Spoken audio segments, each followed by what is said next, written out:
Hi friends, welcome to 5 Minutes Tech YouTube channel. Here is Samsung Galaxy S23 Ultra 5G smartphone. In this video, we will learn how to set notification pop-up style to brief or detailed. First of all, go to the settings of our phone here.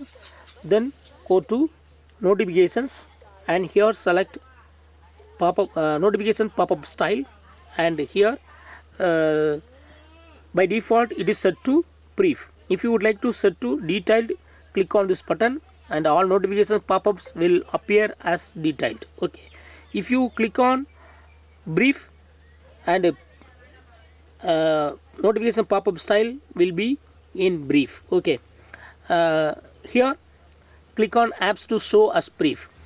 Select here and select the apps which are to be having brief. Okay, so here you can choose many apps. Okay, already all apps are turned on. Okay, if you would like to turn off for particular app, that is apps to show as brief will be turned off for calendar.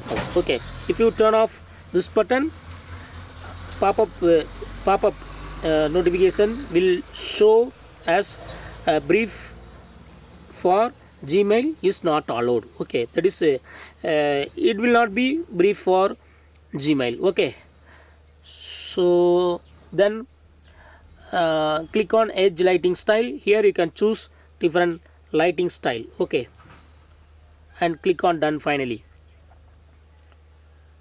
and go back. Click on done finally and go back. So in this way you can easily customize notification pop-up style to show as brief or detailed. Okay, that's all friends. Thanks for watching. Bye.